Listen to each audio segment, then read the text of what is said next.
திரைப்படத்துறையில நடிகராக ஒரு படத்தை நடிப்பதற்கு ஒத்துக்கொண்டால் குறித்த நேரத்தில் படப்பிடிப்புக்கு வருகின்ற ஒரு நடிகர் சகோதரர் விஜய் அவர்கள். இது திரைத்துறையில இருக்கிற எல்லாருக்கும் தெரியும். மிக சரியான நேரத்துக்கு மிக சரியா. ஆனா அதே அந்த நேரம் தவறாமை ஏன் உங்களுக்கு அரசியலில் வந்த பிறகு இல்லை? தந்தை முகம் தாய் முகமே சரியாக பதிந்திருக்கிறாங்க அந்த பச்சிலம் குழந்தைகளுக்கு. இவர் நடிகர், இவர் உச்ச நடிகர், இவர் 200 கோடி சம்பளம் வாங்குகிறவர், இவர் நாளைக்கு நாட்டை நட்டு வைக்க போகிறவர் தெரியுமா? பெண்களுக்கு அரசியல் அறிவு, அரசியல் புரிதல் வந்தால் இங்க அயோக்கியத்தனமான ஆட்சி ஒரு காலமும் நடக்க முடியாது. பெண்கள் இப்படியான நிலையில இருக்கிறது எப்படி இருக்கு? அந்த பழிக்கு இது முக்கியமான காரணம் இல்லையா?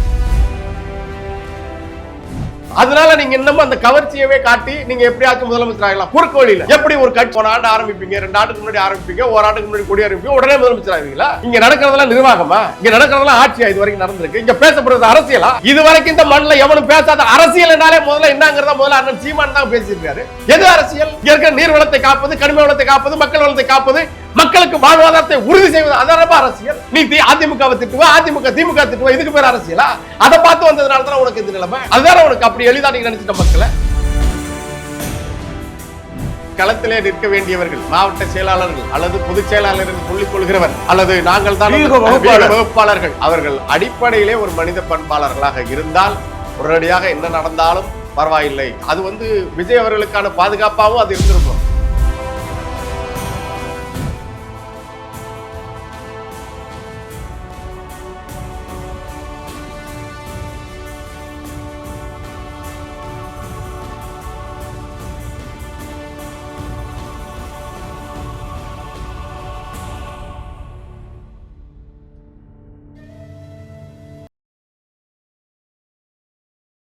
உலகம் முழுவதும் பரவி வாழுகிற தாய் தமிழ் உறவுகள் அனைவருக்கும் வணக்கம்.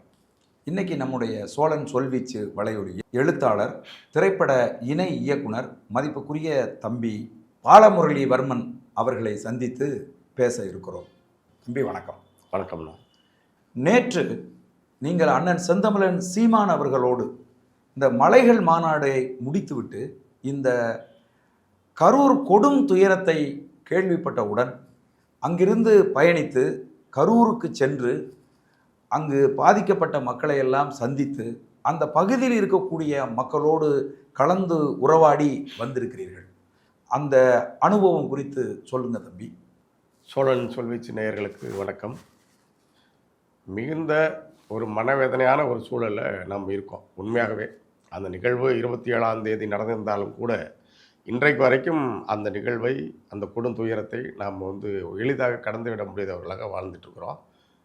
முதல்ல அந்த கூட்ட நெரிசலில் சிக்கி உயிரிழந்த 41 பேர், இன்றோடு 41 உயிர்கள் நாம் இழந்திருக்கிறோம். அவர்களுக்கு என்னுடைய கண்ணீர் வணக்கத்தை தெரிவித்துக் கொள்கிறேன். ரெண்டாவது, இந்த எதிர்பாராத நிகழ்வில் தங்களுடைய உறவுகளை, பச்சிலம் குழந்தைகளை இழந்து வாடுகின்ற அந்த குடும்பத்தினருக்கு இந்த எதிர்பாராத பேரிழப்பை தாங்குகின்ற ஆற்றலை, வல்லமையை இயற்கை பேராற்றல் வழங்க வேண்டும் என்று நான் வேண்டுகிறேன். அதே நேரத்தில் அந்த அவசரமான நிலையில் தங்களுடைய மருத்துவ பணிகளை மேற்கொண்ட மருத்துவர்கள், துணை மருத்துவத்துறை சார்ந்த துணை ஊழியர்கள், இந்த பேராமெடிக்கல்ஸ் என்று சொல்லுவோம், அவங்க அடிமட்ட ஊழியர்கள். அதை நான் மருத்துவமனைக்கு போயிருந்தேன். அண்ணன் சீமான் அவர்களுடன் கரூருக்கு போயிருந்தோம். அவங்க செயல்பட்ட விதம் இருக்குல்ல, ஒரு இராணுவ நடவடிக்கை போல, ஒரு செஞ்சிலுவை சங்கம் போல, அந்த அடிமட்ட ஊழியர்கள் உட்பட ஒவ்வொருவரும் அப்படி பறந்து அந்த நேரத்தில் அந்த உயிர்களை காப்பாற்றி விட மாட்டோமா என்ற இயக்கத்தோடு அவர்கள் செயல்பட்டது. அவர்கள் அனைவருக்கும் அவர்களுடைய பாதங்களை வணங்கி நாம் நன்றியை தெரிவித்துக் கொள்கிறோம். இது நடந்திருக்கவே கூடாத ஒரு துயரம்தான். இந்த தமிழினம் தொடர்ந்து பேரிழப்புகளை சந்தித்து கொண்டே இருக்கிறது. இது தவிர்த்திருக்க முடியுமானால் என்றால் தவிர்த்திருக்கக்கூடிய ஒரு நிகழ்வு தான். ஆனால் இந்த பெரும் கூட்டங்கள் கூடுகின்ற எப்போதுமே எல்லா நிகழ்வுகளிலுமே இந்த ஆபத்துக்கான வாய்ப்புகள் அங்கேயே இருக்கும், அது மறைந்திருக்கும். ஏன்னா நெரிசல் எப்படி வேண்டாலும் ஏற்படலாம். இதனால்தான் நெரிசல் ஏற்பட்டது என்று இப்போ பொதுவாகவே எங்கே பார்த்தாலும் யூகத்தின் அடிப்படையில் இவர்கள் ஏதோ பேசுகிறார்கள், எழுதுகிறார்கள். பெரும் கூட்டம் திரள்கின்ற இடத்திலெல்லாம் ஆபத்து மறைந்திருக்கிறது அப்படிங்கிற ஒரு புரிதல் இயல்பாகவே மனித இனத்திற்கு உண்டு. அது நாம் காடுகளில் வாழ்ந்த காலம் தொட்டே மனிதனுக்கு ஒரு எச்சரிக்கை உணர்வு. மனிதனுக்கு மட்டுமில்லை, இந்த உலகத்தில் இந்த பூமியில் வாழுகின்ற அனைத்து உயிர்களும் அப்படி தான் இருக்குது. அதை ஆங்கிலத்தில் ரிஃப்ளெக்ஸ் என்று சொல்லுவோம். தன்னிச்சையாகவே நம்ம இதையெல்லாம் அறிவியலோடு சேர்த்து சொல்கிறேன் நான். விளையாடு கொண்டிருக்கிற குழந்தை ஓடிக்கொண்டிருக்கும் போது ஆடிக்கொண்டிருக்கும் போது விழுந்தால் அது இயல்பாகவே இயல்பாகவே தலையை தூக்கி கொண்டு தான் விழும். நீங்கள் கவனித்து பார்த்தீங்கன்னா தெரியும். இப்படியான ஒரு அட்டானமஸ் சிஸ்டம் இருக்குது மனித உடம்புக்குள்ள. அது யாருக்கிட்ட இருக்குன்னா இயல்பாக சாதாரணமான அல்லது ஒரு இயல்பான ஓரளவுக்கு பக்குவமான மனிதர்களுக்குள்ள அது இருக்கும். ஆனால் ரசிகர்கள் என்பவர்கள் தன்னிலை மறந்த ரசிகர்கள் என்று கூட சொல்லக்கூடாது, ரசிக வெறியர்கள் என்பவர்கள் தன்னிலை மறந்த ஒரு மிகவும் பிற்போக்கான ஒரு காட்டுமிராண்டி கூட்டமாக இருப்பவர்கள் தான் ரசிக மனநிலையில் இருக்கிறார்கள், ரசிக வெறி நிலையில் இருக்கிறார்கள். அந்த கூட்டத்திற்கு அந்த அட்டானமஸ் சிஸ்டமோ அந்த தன்னிச்சையாக அந்த உள் உணர்வோ இருக்கிறதுக்கான வாய்ப்பு இல்லை. எனவே இந்த நெரிசல் இதனால் ஏற்பட்டது அதனால் ஏற்பட்டது அப்படின்ற விவாதங்களுக்கு நம்ம போக வேண்டாம். இது குற்றம் அல்ல. ஆனால் இந்த இந்த இந்த இந்த இழப்பு இருக்குல்ல, இந்த இழப்புக்கு 3 தரப்பிலும் பங்கு இருப்பதாக தான் நான் பார்க்குறேன். என்னென்ன தரப்புகள்? முதல் தரப்பு விஜய் தரப்பு, சரி, தமிழக வெற்றி கழகத்தின் தரப்பு. இரண்டாவது இந்த தமிழ்நாட்டை ஆண்டு கொண்டிருக்கின்ற ஆளும் கட்சியின் தரப்பு. மூன்றாவது நாம் பேச வேண்டியது மிக முக்கியமானது, ஒரு தமிழனாக மிகுந்த அவமானத்தோடு நாம் அதை பேச வேண்டியிருக்கிறது. மிகுந்த அவமானத்தோடு நாம் தலை குனிந்து நிற்கிறோம்.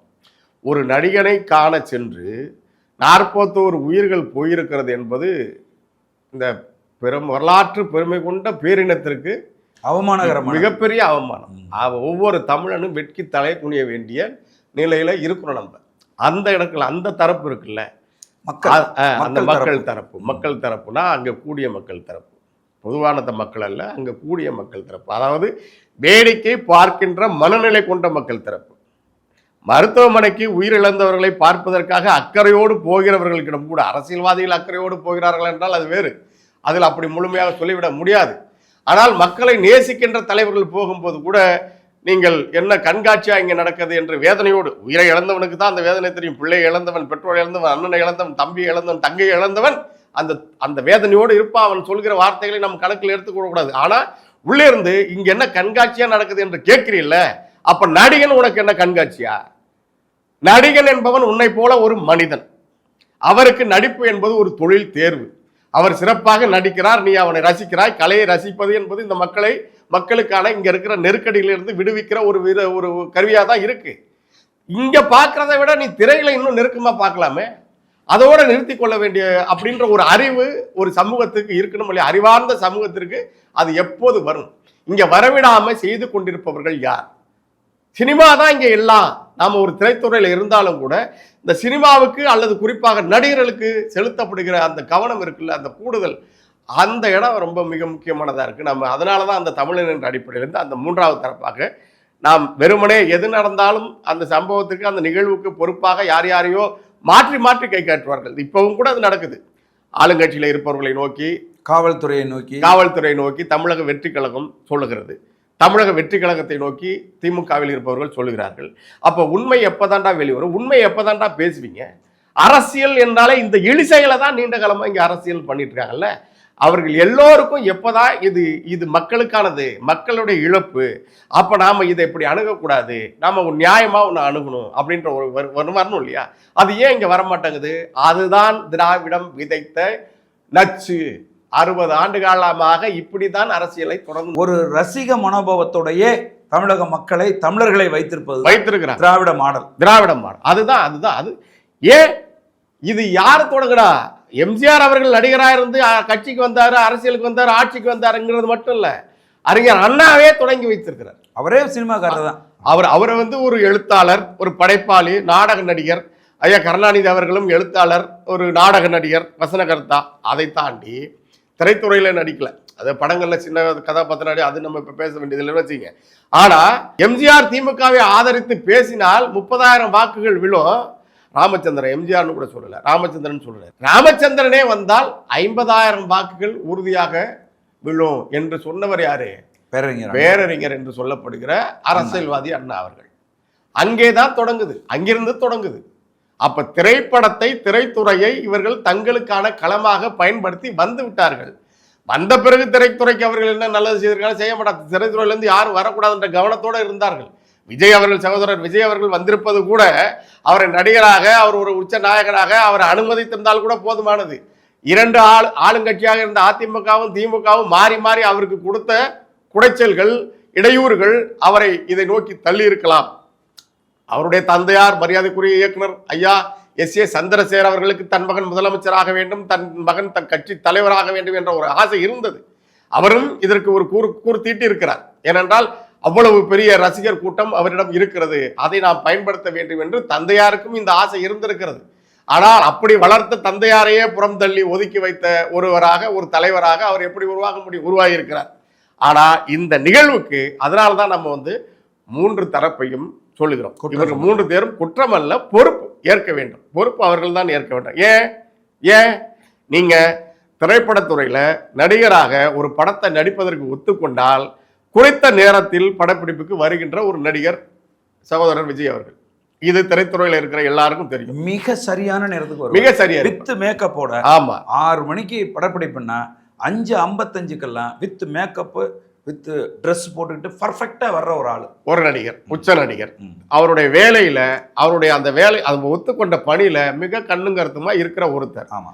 ஆனா அதே அந்த நேரம் தவறாமை ஏன் உங்களுக்கு அரசியலில் வந்த பிறகு இல்லை?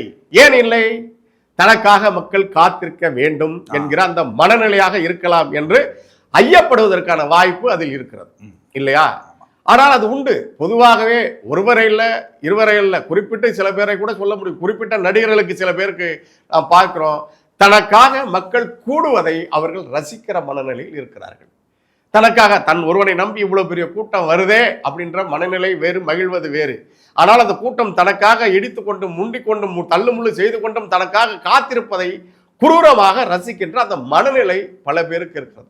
பல பேர் இது அப்போதிருந்தே இருக்கும். இதை குறித்து ஐயா பெரிய பெரிய எழுத்தாளர்கள், படைப்பாளிகள் கூட எழுதியிருக்கிறார்கள். இது எம்ஜிஆருக்கு உட்பட எல்லாருக்கும் இந்த மனநிலை இருந்திருக்கிறது, இல்லையா?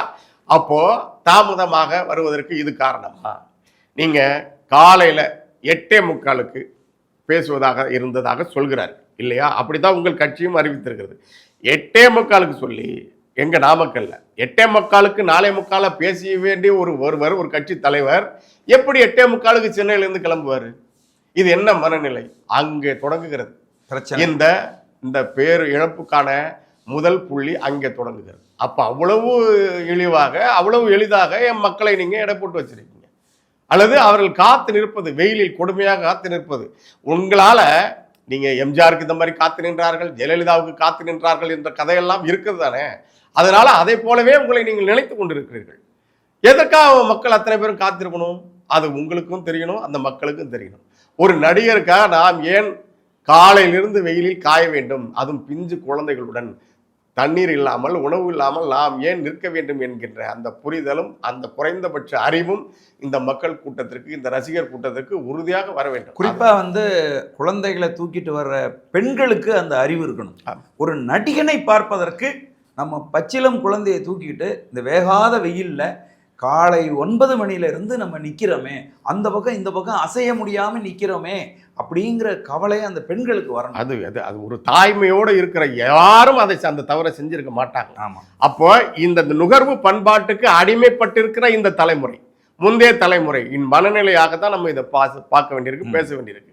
அந்த குழந்தைக்கு தந்தை முகம், தாய்முகமே பதிந்திருக்காத, சரியாக பதிந்திருக்காத அந்த பச்சிலம் குழந்தைகளுக்கு இவர் நடிகர், இவர் உச்ச நடிகர், இவர் 200 கோடி சம்பளம் வாங்குகிறவர், இவர் நாளைக்கு நாட்டை நட்டு வைக்க போகிறவர்னு தெரியுமா? தெரியுமா? வரலாமா? என்ன இந்த பெண்களின் பெண்களுக்கு கல்வி எல்லாம் எத்தனை ஆண்டுகளமா மாற்றம் வந்துட்டு இருக்கு சமூகத்துல. ஆனால் இந்த நிலையிலும் பெண்கள் இப்படி இருந்தாங்கன்னா, பெண்களுக்கு அரசியல் அறிவு, அரசியல் புரிதல் வந்தால் இங்க அயோக்கியத்தனமான ஆட்சி ஒரு காலமும் நடக்க முடியாது, இல்லையா? ஆனா பெண்கள் இவ்வளவு இப்படியான நிலையில இருக்கிறது எப்படி இருக்கு? அது பெரிய வேதனையா இருக்குல்ல. அந்த பழிக்கு இது முக்கியமான காரணம், இல்லையா? திருமணம் உறுதி செய்யப்பட்ட 2 பேர், இளம் வயது 24 வயது ஆணும் பெண்ணும், கோகுலஸ்ரீ அந்த தங்கையின் பெயர். 2 பேரும் அங்க சாக வேண்டிய அவசியம் இல்லை. இப்போ இந்த நடிகரால் அந்த உயிரை திருப்பி தர முடியுமா? நீங்க ரசித்த நடிகரால் இந்த கொடுமை இருக்குல்ல, இந்த இடம். அதனால தான் சொல்றேன், குறித்த நேரத்திற்குள் வந்திருந்தால் இது நடந்திருக்க வாய்ப்பில்லை அப்படிங்கிற சாத்தியம் இருக்கு இல்லையா. அங்க 8:45 நாமக்கல் வர வேண்டியவர், அப்புறம் 12 மணிக்கு தான் கரூருக்கு வருவதாக நிகழ்வு திட்டமிடப்பட்டிருக்கிறது. 12 மணி எங்க இருக்கிறது, மாலை 7 மணி எங்க இருக்கு, 7:45 7:40. இதுல இன்னும் கொடுமையா சொல்றாங்க, நாம அந்த களத்துல அங்க இருந்தவர்கள்ட்ட சந்திச்சு நாம் போய் உள்ள மருத்துவமனைக்குள்ள போகல, அதை தாங்குற ஆற்றலாம் நமக்கு இல்ல.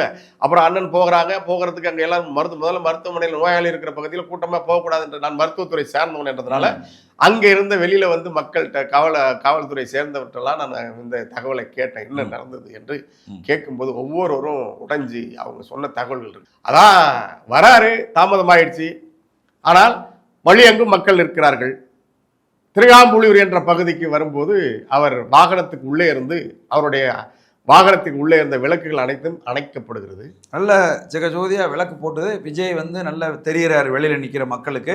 அந்த வாகனம் அப்படிதான் வந்துட்டு இருக்கு. அப்படி வந்துட்டு இருக்கும்போது திடீர்னு அந்த விளக்கு அணைக்கிறாங்க, மக்கள் இருக்கிறார்கள். அதை பார்த்து விட்டு ஏன் விளக்கு அணைக்க வேண்டும் அவர்கள்? அப்புறம் வண்டிக்குள்ள அந்த இடது பக்கம் இருந்த அந்த இதையும் திரையவே மூடிட்டாங்க. உங்களை பார்க்க தான் நிற்கிறாங்க. இது அரசியல் படுத்தப்பட்ட கூட்டம் இல்லை, இது அரசியல் கூட்டமே இல்லை, இது அரசியல் கட்சிக்கான கூட்டமே இல்லை. அன்னைக்கு கூட்டினது ரசிகர்கள் கூட்டம். அவர்கள் எல்லாம் உங்களை வாக்காக மாறினா அந்த உறுதியும் கிடையாது. அவன் உங்களை பார்க்க வந்திருக்கான், பார்த்துட்டு போயிடுவான், அவ்வளவுதானே. நீங்க ஒரு நடிகராக கூட அந்த இடத்துல சிந்திச்சிருக்கணும்ல, பார்க்கணும், பார்த்துட்டு போகட்டும், அவ்வளவுதானே. அவர்கள் கொடுத்த காசை வாங்கிதானே இந்த நிலைக்கு வந்திருக்கீங்க. அவர்கள் வந்து படம் பார்ப்பதற்காக கொடுத்த செலவு செய்த தொகை, அதுல இருந்தானே நம்ம இந்த நிலையில இருக்கோம். அதுக்கு நன்றியா இருக்கணுமா இல்லையா? அவன் உங்க முகத்தை பார்க்கறதுல உனக்கு என்ன சிக்கல்? அதையே மறைக்கணும்.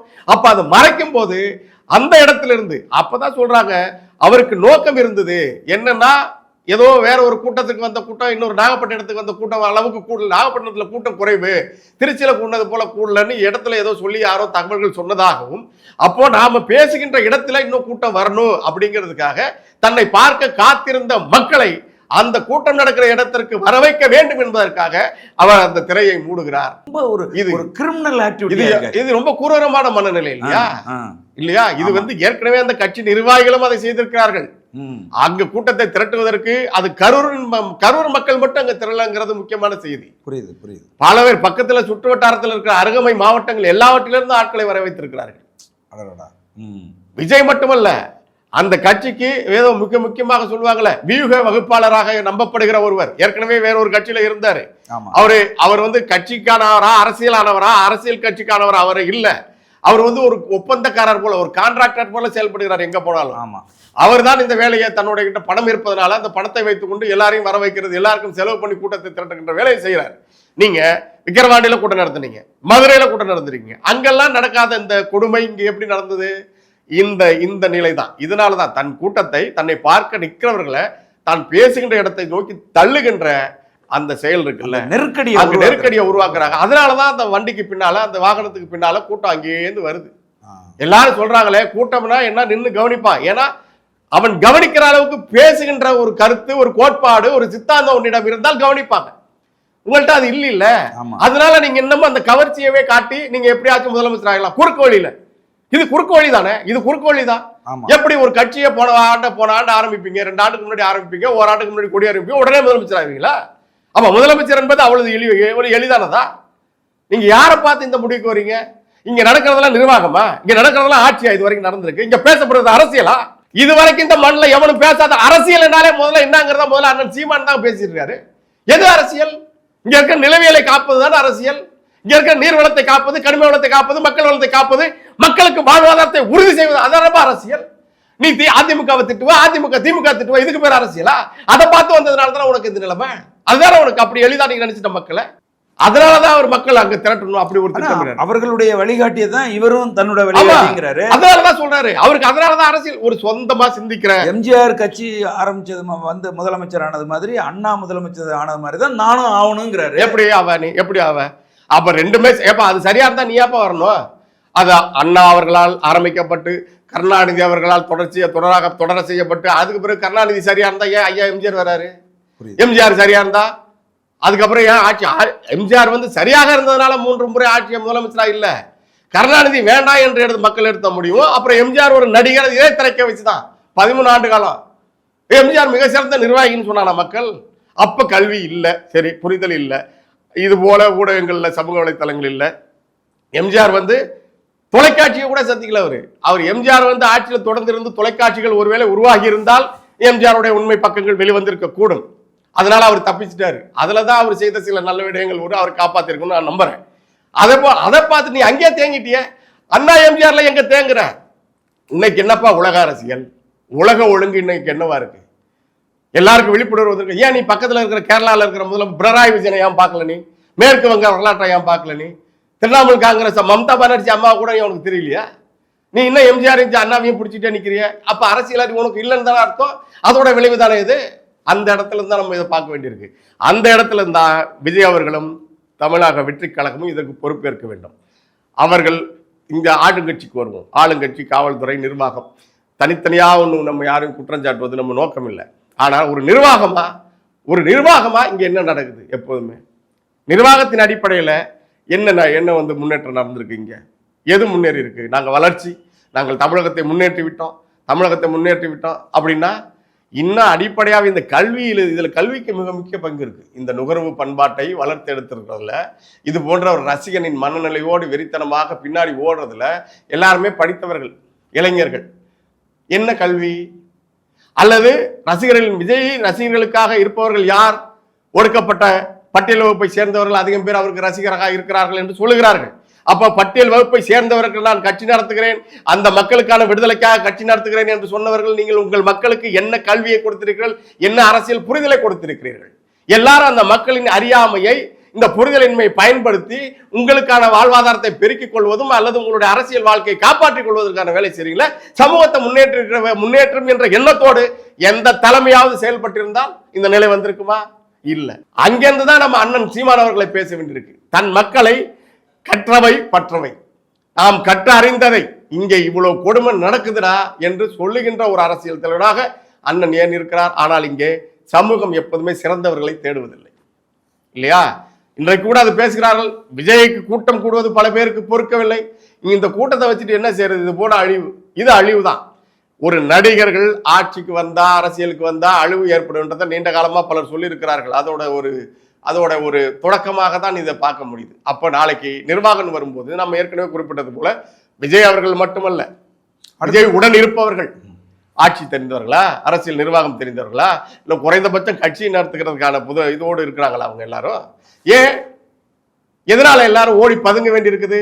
அப்ப சம்பவம் நடந்த போது இவரை வந்து நேசித்து ஒரு கதாநாயகனா ஏற்று, இவரை அண்ணனா ஏற்று, இவர் சொல்றாரு நான் ஒவ்வொரு வீட்டுக்கும் தாய் மாமன்னு சொல்றாரு. அப்படிங்கும்போது அங்கே திரண்டு வந்த மக்கள் இப்படி பெரிய எண்ணிக்கையில் பெண்களும் ஆண்களும் குழந்தைகளும் பெரிய பாதிப்புக்கு உள்ளாயிருக்காங்க அப்படின்னு சொன்னால், அது தெரிந்த பிறகு அவர் அங்கே ஓடி நிற்காம தப்பிச்சு ஒரு 3 கார்களில் மாறி மாறி தப்பிச்சு ஓடி வந்து சென்னைக்கு ஓடி வந்துட்டாரு. அதாவது சென்னையில் இருக்கிறவங்கெல்லாம் திரண்டு அந்த இடத்துக்கு கரூரை நோக்கி போகும்போது இவர் கரூர்ல இருந்து தப்பிச்சு சென்னைக்கு ஓடி வந்துட்டாரு அப்படிங்கிற குற்றச்சாட்டை எப்படி பார்க்குறீங்க? அது ஒரு குற்றச்சாட்டு என்ற அளவில் நாம் அதை புரிந்து கொள்ள வேண்டியிருக்கிறது. ஒருவேளை அப்படி அவர் தப்பித்து செல்வது நோக்கமாக இருந்திருக்குமா என்று தெரியவில்லை. ஆனால் இப்போது சொல்கிறார்கள் அவர் சந்திக்கணும், நான் மருத்துவமனைக்கு போகணும்னு கேட்டேன். ஆனால் உண்மையாகவே மறுபடியும் அவர் மருத்துவமனைக்கு போகும்போது அங்கே இருக்கிற அந்த உணர்ச்சி வயப்பட்ட சூழல் என்னவானாலும் மாறலாம். மறுபடியும் கூட்டம் திரள்றதுக்கான வாய்ப்புகள், அல்லது இவருக்கு எதிராகவோ அந்த கட்சிக்கு எதிராகவோ நடத்துக்கிற அங்க இருக்கிறவங்க, ஏன்னா உணர்ச்சி வசப்பட்ட மனநிலை, அது ஆங்கிலத்தில் மாப் மென்டாலிட்டி என்று சொல்வார்கள், கும்பல் மனநிலை, அது தெளிவாக சிந்தித்து ஒன்று செய்யும் என்று சொல்ல முடியாது. ரைட், ஓகே, நீங்க சொல்றதை நான் வந்து ஏற்கிறேன். அடுத்தது மக்களுடைய கேள்வி, இன்னொரு கேள்வி என்ன அப்படின்னா, ரைட், விஜய் அந்த இடத்துக்கு வந்திருந்தால் இப்படி நடந்திருக்கும். ஏன் திருச்சியில் வந்து அவர் தங்கியிருக்கலாமே, அங்கிருந்து அவர் அந்த வேலைகளை கவனித்திருக்கலாம். காவல்துறையினுடைய பாதுகாப்பை கோரி அந்த பாதுகாப்போடு அவர் அந்த இடத்துக்கு வந்திருக்கலாம். ஒண்ணு. ரெண்டாவது, அவர்களுடைய முதன்மை தளபதிகள் இருக்காங்கல்ல, கட்சியினுடைய முன்கள போராளிகள், அவங்க கூட யாருமே இல்லையே. அதை தான் சொல்றேன், அதனாலதான் சொல்றேன், சரியானது. இந்த இடத்துக்கு இதை நான் ஏற்றுக்கொள்கிறேன். என்னன்னா, விஜய் அவர்கள் முயற்சி செய்திருக்கலாம், அரசு மறுக்கும், உறுதியா மறுக்கும். அது ஏன்றதை நம்ம சொல்றோம், திரும்பி சொல்லுவோம். ஆனால் கட்சி களத்திலே நிற்க வேண்டியவர்கள், மாவட்ட செயலாளர்கள் அல்லது பொதுச் செயலாளர் என்று சொல்லிக் கொள்கிறவர், அல்லது நாங்கள் தான் வகுப்பாளர்கள், அவர்கள் அடிப்படையிலே ஒரு மனித பண்பாளர்களாக இருந்தால் உடனடியாக என்ன நடந்தாலும் பரவாயில்லை. அது விஜய் அவர்களுக்கான பாதுகாப்பாகவும் அது இருந்திருக்கும். விஜய் வரல, அவர் ஏற்கனவே நீண்ட காலமா சொல்றாங்க விஜய் வந்தால் அப்படியாகும், விஜய் வந்தால் இப்படியாகும், ஏதோ பல்வேறு துயர நிலைகளுக்கெல்லாம் ஏன் அவர் போகல என்ற கேள்வி என்பதெல்லாம் உண்மையிலே அவர் போயிட முடியாது. எல்லாரையும் போலவும் அப்படிதான் இருக்கு நிலை. இந்த இடத்துல எல்லாரும் வெட்கி தலை கூடிய வேண்டிய நிலையில தான் நம்ம மறுபடியும் இருக்கோம். ஒரு நடிகர் வந்தா மறுபடியும் அங்க நடந்திருக்கிற துயரத்தை மறந்துட்டு மொத்த பேரும் கூடிடுவாங்கிறதே அது பெருமைக்குரிய விடயம் இல்லை. அப்ப அவர் வரல, கட்சி ஏன் வரல, கட்சி பொறுப்பாளர்கள் ஏன் வரல? அந்த இடம் தான் நாம் அவருக்கு அரசியல், இந்த கூட்டத்துக்கே அரசியல் அறிவில்லைன்னு ஏன் சொல்ல வேண்டியிருக்குன்னா, அந்த நிர்வகிக்கிற தன்மையோடு கூட ஒரே ஒரு 2ஆம் கட்ட தலைவர் கூட அந்த கட்சியில இல்லை அப்படிங்கிறது ஏன் சொல்ல வேண்டியிருக்குன்னா, அவருக்கு மட்டும் இல்ல, அரசியல் களம், மக்களை எதிர்கொள்வது அப்படிங்கிறது இதுவரைக்கும் அவர்களுக்கு பயிற்சி இல்லை. அப்படிங்கிற இடத்துல இருந்து நம்ம இதை பார்க்க வேண்டியிருக்கு. இவர்கள் போய் நின்று இன்றைக்கு அண்ணன் சீமான் உடனடியாக போறாங்கல்ல, உடனடியாக தர்மபுரியில இருந்தோம் மலைகளின் மாநாடு நடந்து கொண்டிருக்கும் போதே, அதுவும் குறிப்பாக நான் பேசி இறங்கும் போது அந்த செய்தி எனக்கு தெரியுது. அண்ணன் பேசும்போது அந்த மக்களுக்கு கண்ணீர் வணக்கம் செலுத்தினார்கள். அது அப்பவே சொல்லிட்டாங்க, நம்ம காலைல போய் கரூரை பார்த்துட்டு தான் போறோம், இரவே போகிறதுக்கு திட்டமிட்டா இப்ப சூழல் சரியில்லை வேணானுங்கிறதுனால போயிட்டு காலையில போய் எல்லாரையும் பார்க்கறதுக்கு அப்பதான் சரியா இருக்கணும். காலையில முதல் ஆளா போயிட்டாங்க. அதுதானே ஒரு தலைவனுக்கு அழகு. ஆனால் இவர்கள் ஏன் வரலன்னா, அந்த இடத்துல நான் அவர் நடிகர் மனநிலை அந்த இடத்துல இருந்து பார்க்குறேன். அது ஒரு சைக்காலஜியாவே என்ன செய்யணும்னா, அவர் நிலை குலைந்திருக்க வாய்ப்பு இருக்கிறது. அவர்னா இந்த துயரம் அவர் கட்சி தொடங்கி அவர் வெளியிலேயே வரமாட்டேங்கிறாரு. முதல்ல அவரை வர சொல்லுங்க, மக்களை சந்திக்க சொல்லுங்க என்று எல்லோரும் சொல்லிக் கொண்டே இருந்தார்கள். அவர் வெளியில வந்தா இது ஆகும் என்று சொல்லிக் கொண்டே இருந்தார்கள் இந்த தரப்பினர். அது நடந்த உடனே அதை எதிர்கொள்கின்ற அதை எப்படி சமாளிக்கிறது, அல்லது இப்போ நம்ம என்ன செய்யறது அப்படின்ற இடத்துல அதை செய்யறதுக்கு ஒரு தலைமை பண்பு வேணும். அல்லது அரசியல் களத்திலே மக்கள் களத்திலே நின்றவர்களுக்கு தான் அது வாய்ப்பு இருக்கு. அது இல்லாதனால ஒருவேளை அவர் நிலை குலைந்து போயிருக்கலாம்.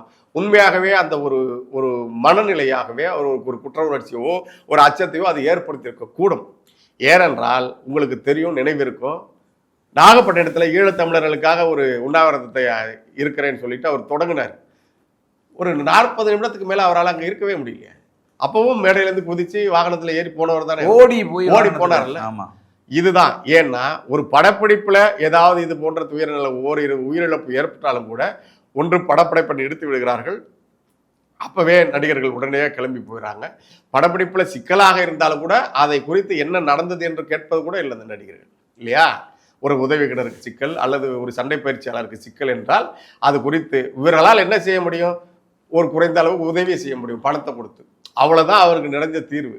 ஒரு கதை திருட்டு, என் கதையை உன்னை படம் இயக்குகிற இயக்குனர் கதையை திருடி விட்டார் என்று சொல்லுகிறார்ல, பல குற்றச்சாட்டுகள் வருது இல்ல. அந்த இயக்குனர் படத்துல நடிக்க மாட்டேன் அப்படின்னு சொல்ற துணிவு இந்த நடிகர்களுக்கு இருக்கா? அல்லது உண்மையிலே இது நடந்திருக்கா? நீ வாப்பா, என்னப்பா பிரச்சனை? அதை கேப்டன் விஜயகாந்த் அவர்கள் செஞ்சாங்க இல்லையா? அந்த யார் கதையை பறி கொடுத்தாரோ அவருக்கு படம் கொடுத்தார் கேப்டன் விஜயகாந்த் அவர்கள். இது மாதிரி நடந்திருக்கா? இவரை மட்டும் சொல்லல, வேற இன்னும் நடிகர்கள் இருக்காங்க. அவர் தொடர்ந்து கதையை திருடினாலும் கூட அவர் படத்துல நடிச்சுக்கிட்டே இருப்பாங்க. இவ்வளவுதான் இவங்களுடைய அறம், இல்லையா? தங்களுடைய லாபம் இது மட்டும்தான். அந்த இடத்துல இருந்து முதல்ல இங்கிருந்து நாம போகணும். ஒன்று கூட்டம், அல்லது இதை எப்படி எதிர்கொள்வது. சரி, நீங்க நடிகர், உங்களுக்கு இன்னும் பயிற்சி இல்லை, நீங்க கேட்டதுதான். இந்த நிர்வாகிகளுக்கு என்ன, ஏன் அவர்கள் களத்துக்கு வரவில்லை? ஏன் அவங்க செல்போனை ஆஃப் பண்ணி வச்சு அனுப்பிச்சாங்க? அதுதான். அப்போ இதுல ரொம்ப ஒரு முக்கியமான விஷயமா இப்போ இணையதளங்கள்ல விவாதிக்கப்பட்டுக்கிட்டு இருக்க விஷயம் என்னன்னா, இப்படி ஒரு சிக்கலில் மாட்டி இருக்கக்கூடிய இந்த விஜய் தப்பித்து கொள்வதற்கான வாய்ப்புகள் 2 இருக்கு. ஒன்று, ஆளுகிற தரப்பான திமுகவோடு அட்ஜஸ்ட் பண்ணிட்டு போயிடுறது. இன்னொன்று, இந்திய அரசை ஆளுகிற தரப்பாக இருக்கிற பாரதிய ஜனதா கட்சியோட இணைஞ்சு போயிடுறது. இந்த காம்ப்ரமைஸ் இல்லாமல் இந்த சிக்கலில் இருந்து அவர் தப்பிக்க முடியாது அப்படின்னு சொல்கிறாங்க. இது எப்படி பார்க்குறீங்க? இது எதனால் இந்த கேள்விகள் வருது என்று தெரியவில்லை. முதல்ல இந்த சிக்கல், இது ஒரு விபத்து, நேர்ந்திருக்கக்கூடாத ஒரு பெரும் விபத்து. இதற்கு இவர்களுடைய திட்டமிடுதலில் குழப்பம் இருந்தது, அல்லது அந்த திட்டமிடுதலில் ஒரு திட்டமிடுதல் இருந்தது, கூட்டத்தை சேர்க்க வேண்டும் என்பது, அதெல்லாம் ஏற்றுக்கொள்ள வேண்டியிருக்கிறது. ஆனால் இயல்பாக சட்டப்படி அணுகினால், இந்த ஜனநாயகம் என்று சொல்லிக் கொள்கிற இந்த நாட்டில் அப்படி ஒன்று நடப்பதில்லை. சட்ட அளவிலே நம்ம இதை பார்த்தால் அப்படி நீங்கள் சொல்வதற்கான வாய்ப்புகள் இயல்பாக இருக்கிறதா என்றால் அது ஒன்று அப்படி வாய்ப்பு குறைவுதான். ஏனென்றால் இதற்கு முன்பே பல இந்த துயர நிகழ்வுகள் நடந்திருக்கிறது. அதற்கு நானே சாட்சி. 1992 பிப்ரவரி 18 நான் கும்பகோணம்ல நம்ம பகுதியில் மறக்க முடியாத துயரம் இன்றளவும். நான் அந்த நிகழ்விடத்தில் நிற்கிறேன். மகாமக குளத்தினே கரையிலே நான் நின்று கொண்டிருக்கிறேன். அந்த குறிப்பிட்ட நேரத்தில் 48 பேர் உயிரிழந்தார்கள். இதே அதுக்கு பேர் ஆங்கிலத்தில் ஸ்டாம்பிட் என்று சொல்வார்கள். கூட்ட நெரிசலில் சிக்கி உயிரிழந்தார்கள். ஜெயலலிதா அவர்கள் ஆட்சி. என்ன சட்ட சிக்கல்? ஜெயலலிதா அவர்கள் தண்டிக்கப்பட்டாரா? அவர் முதலமைச்சர். அவர் சர்வாதிகாரம் படைத்த முதலமைச்சராக இருந்த காலம் வேறு அது. அந்த 91, 96 வரை தான் இங்க மிகப்பெரிய கொடுமை அரசியலில் நிகழ்ந்தது. அதனால அது நடக்கல. அப்புறம் அப்போ இது போன்ற இப்போ மத்தியில் ஆளுகின்ற பாஜக போன்ற ஒரு ஆட்சி அப்போ இல்லை இல்லையா? அதனால அதை விட்டுலாம். ஆனா அந்த நிகழ்வுக்கு யார் பொறுப்பு? 10:35க்கு புனித நேரம் என்று குறிப்பிடுவதற்காக அங்க பக்கத்தில் இருந்த அரண்மனை சத்திரத்தின் மேலே மொட்டை மாடியில் ஏறி தேவாராம சுடுறாரு துப்பாக்கிய, அந்த நேரத்தை குறிப்பிடுவதற்காக. அதே நேரத்தில் இந்த பக்கம் பாங்கூர் தர்மசாலா என்று இருக்கிறது. அது சரியாக சொல்லணும்னா வடக்கு கரையில் இருக்கிற பாங்கூர் தர்மசாலாவிலே அயலூர்லேருந்து வந்தவர்கள்லாம் தங்கியிருக்கிறார்கள். பெருங்கூட்டம், மகாமகத்துக்கு எப்பவுமே பெருங்கூட்டம் திரளும். பெரும்பாலும் வெளியூர்லேருந்து தான் வருவாங்க. இந்த மூட நம்பிக்கைகளை எல்லாம் நம்புகிற கூட்டம் பெருசாக இருக்குல்ல ஆன்மீக அடிப்படையில். அவங்க அந்த சுவரின் மீது இருந்த கம்பி, அந்த கம்பிகள் சரியுது, அந்த சுவர் சரியுது. அதுல கூட்டம், அந்த கம்பியோ சுவரோ விழுந்து ஒருத்தர் இருக்கல, அந்த தள்ளுமுள்ள அந்த கூட்ட நெரிசல்ல விழுந்து ஒருத்தரை குனிந்து காப்பாற்ற போனவர்களையும் மிதித்து தள்ளி நான் அவர்களை பார்த்தேன். அந்த இடத்துல விழுந்து கிடந்தது உடனே அந்த இடத்துல, இன்னும் சொல்ல போனால் வடக்கு கரையில் அந்த முனையில் இருக்கிற ஒரு மண்டபம் இருக்கு. அங்கே சுற்றி 16 மண்டபம் இருக்கும். அந்த மண்டபத்தில் ஜெயேந்திர சரஸ்வதி என்று சொல்லப்பட்ட அவர் அந்த மடத்தை சேர்ந்தவர், காஞ்சி சங்கர மடத்தை சேர்ந்தவர். அவரே ஒரு பிரபலம் தான், அப்போ ஆன்மீக பிரபலம். அவர் இப்படியே தனியாக நின்றுட்டு இருந்தார். யாருமே இல்லை, நான் அவருக்கு பக்கத்தில் தான் நிற்கிறேன். அப்போ மக்கள் தள்ளுறாங்க, அந்த பக்கம் இருக்காங்க, ஒரே கூக்குரல், விழுந்துட்டாங்க. புண்ணியத்துக்காக வந்தவங்க, புண்ணியம் தேடி வந்தவர்கள், தங்களுடைய பாவத்தை கரைப்பதற்காக வந்தவர்கள் அந்த கரையிலே விழுந்து மாண்டவர்கள் 48 பேர் என்று அப்போதைய அரசு கணக்கு சொன்னது. அந்த 48 பேரும் வெளியூரை சேர்ந்தவர்கள், ஒருவரும் கும்பகோணத்தை சேர்ந்தவர்கள் நல்ல உயிரிழந்ததில். அங்கேயும் குழந்தைகள் அப்படியே எழுந்திருக்க முயற்சி செய்த நிலையிலேயே அரசு பொது மருத்துவமனையிலே இந்த மூடர் கூட்டம் இருக்குல்ல, அன்று தொடங்கி இன்று வரைக்கும். சரி, அப்போ அவர்களுக்கு என்ன தண்டனை வழங்கப்பட்டது? அரசியலாக அடுத்த ஆட்சி மாற்றம் வந்தது, அது ஒரு தண்டனை இல்லை அவங்களுக்கு. அதே போல இங்கே சென்னை கலைஞர் கருணாநிதி நகர பகுதியில் வெள்ள நிவாரணம் கொடுக்கும்போது இதே போல 42 பேர். எவ்வளவு காசு கொடுத்தாங்க? 2000. அதை வாங்குறதுக்கு எத்தனை பேர் சேர்த்தாங்க? அதில் யார் அப்போ ஆட்சியில் இருந்தது? ஆனால் அந்த நிகழ்வில் இருந்து திராவிட முன்னேற்ற கழக அப்போது பகுதி செயலாளர் என்று நினைக்கிறேன் அண்ணன் மரியாதைக்குரிய தனசேகர் அவர்கள் அதுக்காக சிறைப்படுத்தப்பட்டார். இவ்வளவுதானே? அப்போ இதுல எப்படி விஜய்க்கு இவ்வளவு பெரிய பாதிப்பு உருவாக்க முடியும் சட்ட அடிப்படையில்? ஆனால் இப்போ அரசியல் மொத்தமாக மாறி இருக்கிறது. இது கார்பரேட்டா மாறிடுச்சுல அரசியல். எதை வேணாலும் அச்சுறுத்துவதற்காக இவர்கள் பயன்படுத்துவார்கள் என்ற நிலை இருப்பதனால நீங்க சொன்னது போல இரண்டு தரப்பும் இதற்கான வலை வீசுவதற்காக அல்லது அவருடைய வேறு நிதி சேகரங்கள், அவருடைய சொத்து குவிப்புகள் இதில் கை வைப்பதற்கான முயற்சிகளை ஒரு அச்சுறுத்தலாக மிரட்டி வேணா அதை செய்யலாமே தவிர இதை ஏற்றாலும் சரி அதை ஏற்றாலும் சரி அது அரசியலாக அவருக்கு பெரிய பயனளிக்காது. இப்போ நீங்க பாத்தீங்க அப்படின்னா இந்த கரூர் கொடுந்துயரத்துல எப்பவும் இல்லாத அளவுக்கு திராவிட முன்னேற்ற கழகம் பெரும் கவனம் செலுத்துது. மொத்த அமைச்சர்களும் அங்க உடனே போறாங்க, முதலமைச்சர் இரவோடு இரவா போறாங்க, வெளிநாட்டில் இருக்கக்கூடிய துணை முதல்வர் அந்த இடத்துக்கு வர்றாங்க. இப்படி ஒரு பெரும் கவனத்தை செலுத்தி விஜயை மௌனிக்க வைக்கிற அல்லது விஜயை டம்மி ஆக்குற ஒரு பெரும் வேலையை திமுக இந்த சம்பவத்தை பயன்படுத்தி களத்தில் இறங்கி நிற்கிது. இன்னொரு பக்கம் பார்த்தீங்கன்னா 24 மணி நேரமும் இந்த சம்பவத்துக்கு முழு காரணம் மாநில அரசு முறையான பாதுகாப்பு கொடுக்கல, அதை கவனிக்கலை, இப்படின்லாம் பெரும் குற்றச்சாட்டுகளை முன்வைத்து விஜய்க்கு ஆதரவாக தோள் கொடுத்து பாரதிய ஜனதா கட்சி அந்த பக்கம் நிற்குது. அதன் வானதி சீனிவாசனிலிருந்து திரு அண்ணாமலை அவர்களிலிருந்து எல்லோருமே விஜய்க்கு ஆதரவு நிலைப்பாட்டோடு ஒரு பக்கம் நிற்கிறாங்க. அதுலேயும் குறிப்பாக தமிழகத்தில் அவங்க அந்த அந்த பொறுப்புக்கு போய் மத்திய அமைச்சருங்கிற பொறுப்புக்கு போய் இந்த 10 ஆண்டு காலத்தில் ஒரு முறை கூட தமிழகத்தில் நடந்த எந்த ஒரு துயரத்திலும் பங்கேற்காத மதிப்புக்குரிய நிர்மலா சீதாராமன் அவர்கள் இன்றைக்கு கரூருக்கு இறந்தவர்களில் வீடு வீடாக போய் துக்கம் விசாரிச்சுட்டு இருக்காங்க. இதை எப்படி பார்க்குறீங்க? எங்கே பிண விழுந்தாலும் குவிந்து விடுகிற வல்லூர்களைப் போல இந்த அரசியல்வாதிகள் அவருடைய மனநிலையே அப்படி மாறி போய்விட்டது. விஜயை சொந்தம் கொண்டாடுவதில் இருக்கிற அந்த தவிப்பை பார்க்கலாமா? உறுதியா ஏற்கனவே விஜய் வந்து பாரதிய ஜனதாவால் இயக்கப்படுகிறார் என்ற குற்றச்சாட்டு நீண்ட காலமாக இருக்கிறது. அப்போதும் திமுகவில் அதெல்லாம் மிக குறைந்த அளவுன்னு வச்சுங்க, திமுகவில் இயக்கப்படுக அது இல்லைன்றது இப்போ உறுதியாயிடுச்சு. அப்புறம் என்ன குடும்பம்னா, நீங்கள் கேட்டதில் 2 கேள்வி இருக்கு.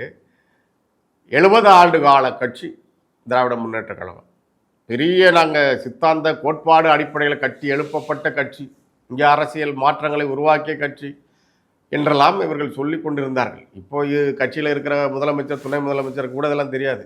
திராவிட இயக்க வரலாறு பேசுவோமா, வரீங்களா துணை முதலமைச்சர்களே, நானும் நீங்களும் பேசலாம், இல்லை ஐயா முதலமைச்சர் கூட பேசட்டும். நாம் தமிழர் கட்சியில் இருக்கிற தம்பிகளோட நாங்கள் சொல்கிறோம் திராவிட இயக்க வரலாறை, நீங்கள் சொல்லுங்கள் பார்க்கலாம். அந்த நிலையில் தான் அவங்க இருக்கிறாங்க. அதான் சொன்னேன், கார்பரேட் அரசியலாக மொத்தமாக மாற்றிடுச்சு. முதலமைச்சர் அவர்களே ஒரு முதலமைச்சர் அதிமுகவில் இருக்காங்க. திமுகவை இயக்குவதே இப்போ எத்தனை பேர், பின்னிருந்து யாரெல்லாம் இயக்குகிறார்கள் என்றது மக்கள் தெரிஞ்ச விஷயம். ஆனால் இந்த செய்தி தான் மிக முக்கியமானது. நிதியமைச்சர் அவர்கள் இங்கே இருக்கிற மிக முக்கியமான சிக்கல்கள், அதுவும் குறிப்பாக தமிழர்களுக்கான சிக்கல் பேசும்போதெல்லாம் எவ்வளவு ஆணவத்தோடு பேசி பதில் அளித்திருக்கிறார்கள், அதை சமூகம் பார்த்திருக்கிறது, தமிழ்நாடு பார்த்திருக்கிறது.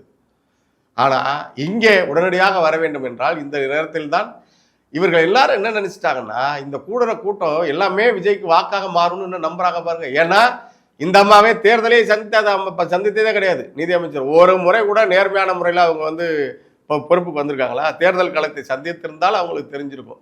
தேர்தல் களத்தை சந்தித்த அண்ணாமலை அவர்களுக்கு உண்மை தெரிந்தாலும் கூட அவர் கூட இதை இன்னும் நம்புறார். கூட்டமே வாக்காக மாறிடும் அப்படின்றத அந்த கணக்கு இருக்குல்ல அவங்களுக்கு. அவங்களுக்கு என்ன, நான் எப்படியாச்சும் தமிழ்நாட்டை பிஜேபி ஆக்கிரமிக்கணும், ஆட்சி செய்யணுங்கிறது இல்லை, பிஜேபி தமிழ்நாட்டை வாரி சுருட்டணும், அவங்களுக்கு அதுதான். இவர்கள் அதனால தான் இந்த பூஜா அந்த எப்போ பார்த்தாலும் பிஜேபி வந்து பாஜக வந்துடும், பாஜகன்னு கூட்டிகிட்டு வந்ததே நீங்கள் தானா? இவங்க வந்து இந்த பூச்சாண்டியை காட்டிகிட்டே இருப்பானுங்க. கூட்டிகிட்டு வரதும் இல்லை, அந்த கள்ள தொடர்போடு இருந்து எல்லா வேலையும் அவங்க கேட்குறதெல்லாம் செஞ்சு கொடுக்குற புதிய கல்வி கொள்கை உட்பட அவங்க கேட்டால் எல்லாத்துக்கும் கையெழுத்து போடுறது நீங்கள் தான். இதில் வந்து பிஜேபியை காட்டி அண்ணன் சீமானுக்கு, ராம் தமிழருக்கு ஓட்டு போட்டுறாதீங்க, அண்ணன் சீமான் வந்துடக்கூடாது, வந்தால் பிஜேபி வந்துடும். அப்போ வருதில்லை. இப்போ பிஜேபி எது வழியாகவும் உள்ள வரதுக்கான முயற்சிகள் அவங்க, ஏன்னா நீண்ட காலமாகவே இது இல்லை பிஜேபின்றது இல்லை, பிஜேபியோட முகம், பிஜேபி என்பது முகம், பின்னிருந்து இயக்குகிற ஆர்எஸ்எஸ், இது வந்து அவர்கள் ஒரு எப்போதுமே ஒரு நீண்ட கால தொலைநோக்கு திட்டத்தோடு செயல்படுகின்ற ஒரு அமைப்பு. அது அமைப்பாக செயல்படுறதுல அவங்கள்ட்ட அதை நம்ம பார்க்குறோம். இப்போ இந்த நிர்மலா சீதாராமன் அவர்கள் வந்து விஜய்க்கு ஆதரவாக நிற்கிறாரு, அண்ணாமலை அவர்கள் களத்தில் விஜய்க்கு ஆதரவாக நிற்கிறாரு. அதே மாதிரி விஜய்க்கு மத்திய அரசு பாதுகாப்பு கொடுத்துருக்கு. ஆமாம், அது ஏற்கனவே ஒய் பாதுகாப்பு வந்து கொடுத்துருக்கு. அதுபோக இன்னொரு கூடுதலான செய்தியை வந்து இன்னைக்கு இணையதளங்களில் பார்க்க முடியுது. அது என்னன்னா, இன்றைக்கு காலையில் அவர் தன்னுடைய வீட்டிலிருந்து புறப்பட்டு போய் ஆடிட்டர் குருமூர்த்தி அவர்களை சந்தித்தாருங்கிற ஒரு செய்தி ஒன்று வருது. அது உண்மையா பொய்யாங்கிறது நமக்கு தெரியாது. அப்போ ஆடிட்டர் குருமூர்த்தி அவர்களை சந்திக்கிறார். ஒன்றிய அரசு அவருக்கு ஒய் பிரிவு பாதுகாப்பு கொடுக்கப்பட்டிருக்கு. அவர் யாரை போய் சந்தித்து ஒய் பிரிவு பாதுகாப்பு கேட்டார், யார் அவருக்கு அதை வழங்கியது, அதுக்கப்புறம் இப்போ இவ்வளவு ஆர்வம் பாரதிய ஜனதா கட்சி காட்டுது.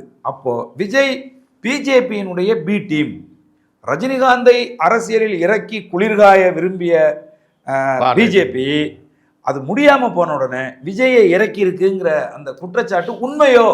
ஆமாம், அதுக்கான அத்தனை வாய்ப்புகளும் அவர்களுடைய நடவடிக்கைகள் மூலமாக நம்ம புரிந்து கொள்ள முடியும். குருமூர்த்தியை சந்தித்தாரா இல்லையா, சந்தித்திருக்க வாய்ப்பு இருக்கு, அது இல்லைன்னு நம்ம மறுக்கவும் முடியாது. ஏன்னா அது தொடர்ந்து நடந்துகிட்டே இருக்கு. அந்த குருமூர்த்தி யார், துக்ளக் ஷோ அவர்கள் இருந்தார். ஆமாம், அப்புறம் அதுக்கு பிறகு அவரோட வாரிசு போல இவர் இந்த பவர் புரோக்கர்ஸ் என்று சொல்வார்கள், மீடியேட்டர், பவர் மீடியேட்டர்ஸ்ல வந்து இங்க இருந்துட்டு அவர் எங்ககிட்ட இருக்காங்க. இது ஒரு தனி அரசாங்கம்.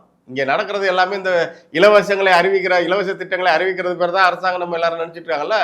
அது இல்லை, அதுக்கு பிறகு நிழல் அரசாங்கம் ஒன்று இருக்கும், அவங்க தான் இயக்குவாங்க. அதுதான் நீண்ட காலமாக நடக்குது. இங்கே ஜனநாயகம் ரொம்ப காலமாக ஏமாத்திட்டே இருக்கான். ஜனநாயகம் சொல்லப்படுறது தேர்தலில் அந்த நேரத்தில் மட்டும்தான் ஜனநாயகம் இங்கே இருக்குது. அதுக்கு பின்னாடி வேறு இருக்குது. அது நம்ம அது விரிவாக இன்னொரு நேர்காணல் பேசலாம். ஆனால் இது வந்து விஜயை எப்படியாவது தங்கள் கைக்குள் எடுக்க வேண்டும் என்று இரண்டு தரப்பும் முயற்சி செய்யும். அதுக்கு யாருக்கு சாதகமான பலன் இருக்கும் என்று பார்க்கும்போது அதன் அடிப்படையில் அங்கே அந்த ஆட்டங்கள், காய் நகர்த்தங்கள் மாறும். திமுக என்ன செய்யும், தன்னோடு சேர்த்துக்குள்ள நினைக்காது. திமுக விஜயை முடக்க நினைக்கும். தமிழ்நாட்டில் இங்கே இருக்கிற சிக்கலே அண்மை காலமாக நீங்கள் பார்ப்போம். ஈழத்து இனப்படுகொலைக்கு பிறகே கூட இங்கே உண்மையே யாரும் பேசக்கூடாது, திமுகவை தவிர எந்த கட்சியும் இருக்கக்கூடாது அப்படின்னு இந்த கூலிப்படை இருக்குல்ல, கருத்து அடியாள்கள் இருக்காங்கல்ல, அதில் வேற அவன் எழுத்தாளர், அறிவுஜீவி, முற்போக்கு என்னென்னமோ சொல்லிப்பான். எதுக்குமே பொருத்தம் இருக்க மாட்டான் ஒருத்தனும். அவன் எழுதுறதெல்லாம் இந்த நாட்டை, இந்த மண்ணை காக்க வந்த ஒரே இயக்கம் திமுக, அவ்வளவுதான். அவனுக்கு அதையே திரும்பி திரும்பி சொல்லிட்டு இருக்கணும். அதை சொல்லுவது, அதை எழுதுவது, அது பேசுவது. அந்த ஆட்கள் தான் இதை பரப்புவார்கள். இந்த இணையதளத்தில் வரதெல்லாம் செய்தின்னு கூட சொல்ல முடியாது நம்ம. அது ஒரு கருத்து உருவாக்க சமூகம் தானே. இப்போ கருத்தை உருவாக்குவது, அதை 4 பேர் பேச வைப்பது. சொன்னது போல ஒரு 96 பேர் நம்பாமல் போனாலும் கூட அதை நம்புகிற 4 பேர் தான் அவனுக்கு இலக்கா இருக்கு. அந்த 4 பேர் அதை 40 பேருக்கு கடத்துவான். இங்க எல்லாமே முந்தி தருகின்றது இல்லையா? செய்திகளை முந்தி தருவதுன்னு தான் எல்லாரும் சொல்றான். செய்திகளை, உண்மையான செய்திகளை தருவதுன்னு ஒருத்தனும் சொல்றது இல்லை. ஏன்னா செய்திங்கிறதே எப்போதுமே கட்டப்பட்டது தான். உண்மையை தேடி எவனும் செல்வதில்லை. அது என்ன சொல்லுவாங்க, புலனாய்வு நாளிதழ்கள், புலனாய்வு இதழ்கள் என்று சொல்வது கூட உண்மையை கண்டுபிடித்தாலும் கூட அங்கே விலை பேசுகின்ற வேலையை சிலர் செய்து விடுவார்கள். அல்லது உண்மை வெளிவரக்கூடாது என்பதற்கு ஆட்சியில் ஏற்பவர்கள் சொல்லுவார்கள். எந்த செய்தியும் உண்மையும் காவல்துறையால், அரசாங்கத்தால் தணிக்கை செய்யப்பட்டு தான் வருகிறது. நீங்கள் விடுதலை புலிகளை ஆதரித்து ஒரு கட்டுரை எழுதுகிற ஒரு வார இதழ் கூட அதற்கு 4வது பக்கத்தில் 40வது பக்கத்தில் விடுதலை புலிகளுக்கு எதிராக பேசுகிற ஒருவனை உடனடியாக நேர்காணல் செய்து போடும். இதெல்லாம் பார்த்துக்கிட்டு தானே இருக்கிறோம். இதுதானே இங்கே இருக்கிற அமைப்பு. அப்போ இவரை போய் சந்தித்தார் அல்லது அவர் அந்த முயற்சியை அவர்கள் எடுப்பார்கள்.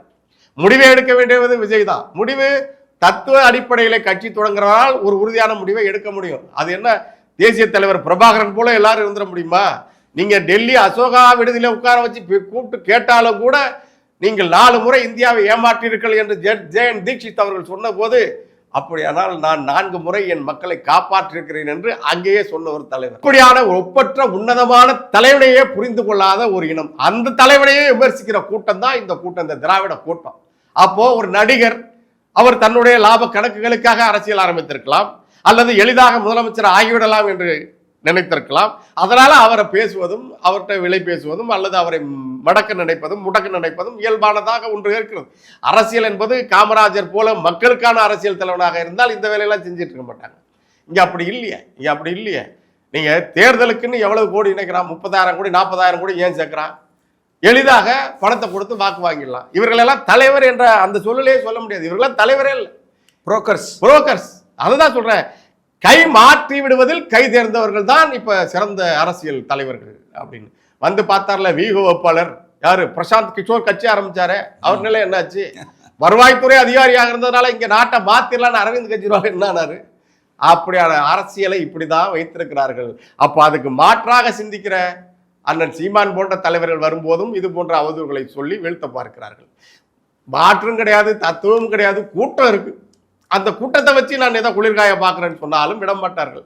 ஏனென்றால் இவர்களுக்கு திமுக ஆட்சியில் தொடர வேண்டும் அப்படிங்கிறது தாண்டி, ஸ்டாலின் அவர்கள் தொடர வேண்டும் என்பது தாண்டி, இந்த நிலத்தை, நில வளத்தை, இந்த கனிம வளத்தை, மண் வளத்தை, நீர் வளத்தை, இந்த தமிழ்நாடுக்கு இந்த இந்திய தேசத்திலே, பெருந்தேசத்திலேயே தென்னிந்திய பகுதி தான் வளமான பகுதி, தென்னிந்தியாவிலே தமிழ்நாடு போன்ற வளமான பகுதி, இந்த வளமான பகுதியை சுரண்டுகிற வாய்ப்பு நம் குடும்பத்திற்கு கிடைத்திருக்கிறது, கிருஷ்ணதேவராய வம்சத்துக்கு கிடைத்திருக்கிறது. அந்த வாய்ப்பை அப்படியே தன்னுடைய இளவரசருக்கு கொடுக்கணும், அந்த இளவரசர் திரும்பி அவருடைய மகனுக்கு கொடுக்கணும் அப்படின்ற ஒரு நோக்கத்தை தவிர இவர்களுக்கு ஒரு நோக்கம் இல்லை. அப்போ அதுக்கு இடைஞ்சலா ஒரு இன்றைக்கு இந்த புல் முளைத்தாலும் கூட 20 ஆண்டுகள் கழித்து அது புல்லாக இருக்குமா, நம் பிள்ளைகளை, நம் மகன்களை, நம்மளுடைய பேரன்களை கீறுகிற முள் மரமாக இருக்குமா என்பதை யோசித்து இப்போதே அகற்றுகிற வேலையைத்தான் இவர்கள் எப்போதுமே செய்வார்கள். அந்த வகையில் இவர்கள் விஜயை மிரட்டலாம், விலை பேசலாம், எதுவும் நடக்கலாம். விஜய் தலைவர் தானா இல்லை அவர் நடிகர் தானா என்பது இப்போது எடுக்க போகிற முடிவில் தெரியும். எதுவாக இருந்தாலும் விஜயுமே இது போன்ற கட்சியுமே இந்த மண்ணுக்கு அவசியமற்றது தான் நம்மளுடைய பார்வை. இது ஜனநாயக நாடு, யார் வேணாலும் கட்சி ஆரம்பிக்கலாம் என்று சொல்வார்கள். ஆனால் ஆரம்பிக்கிறவனுக்கு என்ன நோக்கம் இருக்கிறது தான் மிக முக்கியமானது. இல்லைன்னா இருக்கிற கட்சியோட நாங்கள் மாரடிச்சிட்டு இருக்கோம், அது பத்தாதா? கரெக்ட். விஜய் எந்த தவறும் செய்யவில்லை. விஜய் மேலே குற்றச்சாட்டுகளை முன்வைத்து அவரை முதன்மை குற்றவாளியாக திமுக மாற்றிவிடும் அப்படிங்கிறதுனால தான் மாநில காவல்துறை இந்த சம்பவத்தை விசாரிக்கக்கூடாதுன்னு விஜய் தரப்பு சிபிஐ விசாரணை கோர்றாங்க. இப்போ விஜய் தாமதமாக வந்தார், விஜய் லைட் ஆஃப் பண்ணார், விஜய் ஒரு நெருக்கடியை ஏற்படுத்தினார் அப்படிங்கிற குற்றச்சாட்டுலாம் இப்போ பொய்யா? காவல்துறை மீது இந்த விசாரணை சரியாக நடக்குமா என்கிற ஐயம் வருவது இயல்பான ஒன்றுதான் தமிழ்நாட்டை பொறுத்த வரைக்கும். காவல்துறையை நாம் எப்போதுமே சொல்லுவோம், அது தன்னிச்சையாக இயங்க வேண்டிய ஒரு அமைப்பு. அதாவது இண்டிவிஜுவல் பாடி என்று ஆங்கிலத்தில் சொன்னாலும் அது அயல் நாடுகளெல்லாம் அப்படி தான் இருக்குது, பெரும்பாலும் வளர்ந்த நாடுகளில். ஆனால் இங்கே காவல்துறையை நீண்ட காலமாக அதை தொடங்கி வைத்தரும் ஐயா கருணாநிதி அவர்கள் தான். துறையாக தங்களுக்கு வேலை செய்கிற ஏவல் துறையாகத்தான் இங்கே காவல்துறை பயன்படுத்தப்படுகிறது. அது காவல்துறையில் இருக்கிற அதிகாரிகளுக்கே கூட உடன்பாடு இல்லாத போது கூட உடனடியாக இடமாற்றம் அதெல்லாம் அது அந்த இருக்கு இல்லையா. அதனால காவல்துறை விசாரணை ஒருதலை பட்சமாக இருக்கும் என்பதற்கு பல சான்றுகள் இருக்கு. அப்புறம் விசாரணை ஆணையம் அமைத்துட்டாங்க அப்படின்னாலே உடனே அதுக்கு தீர்ப்பு வந்துடும், நல்லபடி தீர்ப்பு வந்துடும் நம்ம நம்பிட முடியாது. விசாரணை ஆணையமே அது நீண்ட காலமா அந்த விஷயத்தை மறக்கடிப்பதற்காக கொண்டு போகிறதுக்கான ஒரு உத்தியா பயன்படுத்தப்படுகிறது. ஏற்கனவே இருக்கிற முந்தைய அனுபவங்களிலும் நம்ம பார்க்குறோம். அதில் எனக்கு தெரிஞ்சு நேர்மையாக நடந்த ஒரு விசாரணை ஆணையம் என்றால் ஒரு நபர் ஆணையம் ஐயா ஜெகநாதன் அவர்கள் தலைமையில் நடந்த சிபிஐ அதிகாரி. அது கூட சிபிஐ அதிகாரி தான் ஐயா ஜெகநாதன் அவர்கள். எதில் வாச்சாத்தி கொலை வழக்கில் உங்களுக்கு தெரியும். அதுவே 19 ஆண்டுகள் ஆயிடுச்சு. அப்போ எந்த ஆணையமும் அவர் நேர்மையான அதிகாரியாக இருந்தாலும் அதுக்கு காலக்கெடு இருக்குல்ல, காலக்கெடுவே கிடையாது, அது பாட்டுக்கு போயிட்டே இருக்கும். அதனால சிபிஐ விசாரணை கோருகிற உரிமை இருக்கு. ஆனால் சிபிஐ விசாரணை சரியாக சிறப்பாக நேர்மையாக நடந்துருன்ற நம்பிக்கை இருக்குல்ல, அதுதான் ஒரு கேள்விக்குரியதாகும். அதை எப்படி நீங்க நம்புறீங்க அப்படின்னு தான். ஏன்னா சிபிஐ விசாரித்த வழக்குகளே பல வழக்குகள் இன்னும் முற்றுப்பெறாம இருக்கு, முடிவுக்கு வராம இருக்கு, உண்மை தெரிந்தாலும் வெளிவராம இருக்கு இல்லையா. அதுக்கு பல எடுத்துக்காட்டுகளே நம்ம சொல்ல முடியும். செய்பற்றுமா தவறு செய்தார் என்றால் இல்லை. அதே நேரம் நாங்கள் பேருந்து நிலையத்தில் அனுமதி கேட்டோம், நாங்கள் உழவர் சந்தையில் அனுமதி கேட்டோம், எங்களுக்கு இவ்வளவு கூட்டம் வரும் என்றெல்லாம் அனுமதி கேட்டோம் சொல்றோம். அனுமதி எந்த அரசியல் கட்சிக்கும் உடனடியாக ஆளுங்கட்சியில் இருப்பவர்கள் அனுமதி கொடுப்பதே இல்லை. நமக்கெல்லாம் அண்ணன் சீமானவர்கள் பேசுற கோர்ட்ல போய் தான் வாங்குறோம். அதுவே கூட எங்க கொடுக்குறான், சென்னையில கூட எந்த ஊர்ல போனாலும், ஈரோடு பக்கம்லாம் பார்த்தோம் இல்லையா இடைத்தேர்தல் அப்போ, அது ஒரு 100 பேர் 200 பேர் கூடுகிற அளவுக்கான இடத்தை தான் திட்டமிட்டு கொடுப்பாங்க. இங்க சிங்காரவேலனார் மாளிகை, மாவட்ட ஆட்சியர் அலுவலகம், பேர் கேட்கறதுக்கு பயங்கரமா இருக்கு. பக்கத்துல மூத்திர சந்து முட்டு சந்து, அதுக்குள்ளதான் நம்ம பேசணும். நம்ம மக்களை யாருக்குமே கேட்காது. பேரணியா ராஜரத்ன ஸ்டேடியத்துக்கு பக்கத்தில் இருக்கிற அந்த பட்டறைகள் இருக்கிற பகுதியில் தான் நீங்கள் நடந்து போகணும். ஒரு உச்ச நடிகர் அவர் மக்களை சந்தித்து விட்டு தாமதமாக வந்தது ஒரு குற்றச்சாட்டா? உண்மைதான். அவருக்கு நடிகர் இல்லை. இப்போ அரசியல் கட்சி ஆரம்பிச்சிட்டிங்கல்ல, அரசியல் கட்சி தலைவருக்கு ஒரு பொறுப்பு இருக்கணுமா வேணாமா? ஒரு பொறுப்பு இருக்கணும்ல. அதனால தான் சொல்கிறேன், இந்த இந்திய அரசியல் வரலாற்றில் நான் அறிந்த வகையில் நேரத்தை பின்பற்றுகிற, நேர ஒழுங்கை பின்பற்றுகிற மிக முக்கியமான குறிப்பிட்ட தலைவர்கள் இருக்கிறார்கள். ஐயா நல்லக்கண்ணு போன்றவர்கள், ஐயா பழ நெடுமாறனா போலவர்கள், அண்ணன் சீமான் அவர்கள் கூட சரியான நேரத்துக்கு பல முறை வந்திருக்கிறார், குறித்த நேரத்தில் வந்து விடுவார் முன்னெல்லாம். ஆனால் நான் நேரடியாக சந்தித்த என்னுடைய இளவயதில் முன்னெல்லாம் கும்பகோணத்தில் நடந்த ஒரு கூட்டத்துக்கு சாரகவாணி கோயில் அருகில் தான் அந்த கலைஞர் அச்சகம் இருக்கும். அப்போ நகர செயலாளராக திமுகவில் இருந்த அண்ணன் துரை அவர்கள், அவர் ஒரு அச்சகம் வச்சிருந்தாரு, அதுக்கு பேர் கலைஞர் அச்சகம். அந்த பகுதியில் அந்த தேருக்கு அதுக்கு பக்கத்தில் தான் கூட்டங்கள் நடக்கும். அது எவ்வளோ பெரிய தலைவர் கருணாநிதி அவர்கள் கூட்டமாக இருந்தாலும் எல்லா கூட்டமும் அங்கே தான்.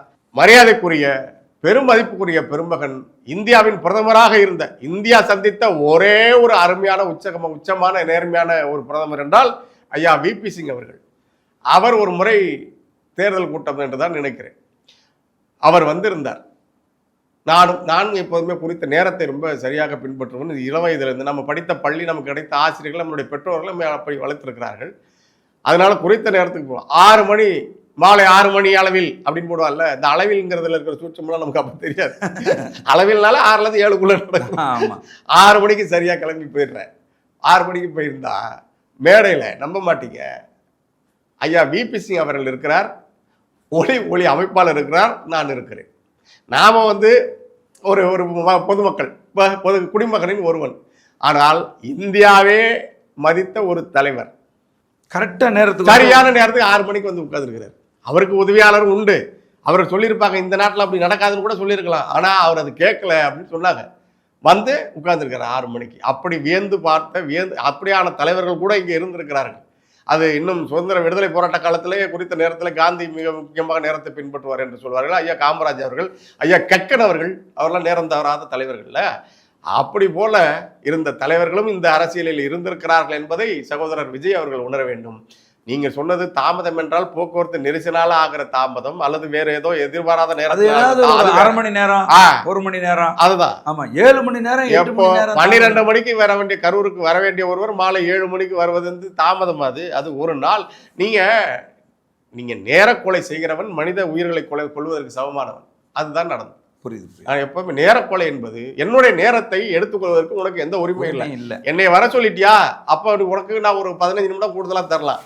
அதுக்குள்ள நீ வரணும். அப்ப நீ மனிதனை எந்த அளவுக்கு மதிக்கிற, நீ உன்னுடைய ரசிகர்களை எந்த அளவுக்கு மதிக்கிற, உனக்காக கூடியிருக்கிற மக்களை எந்த அளவுக்கு மதிக்கிற என்பது இதுல இருந்தே தெரியுது இல்லையா? அது இது அரசியல் தலைமைக்கான பண்பே கிடையாது.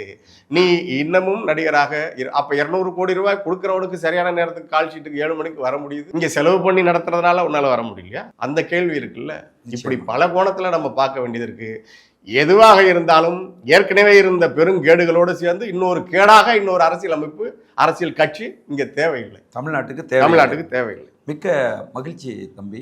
உங்களுடைய நேரத்தை சோழன் சொல்வீச்சு அரங்கத்துக்கு செலவிட்டு இன்றைக்கு விஜய் அவர்களினுடைய இந்த சிக்கல்களையும் கரூரில் நடந்த பெரும் துயரையும் சோழன் சொல்வீச்சு நேயர்களோடு பகிர்ந்து கொண்டீங்க. நன்றி, வணக்கம். நன்றி, நமக்கு நன்றி.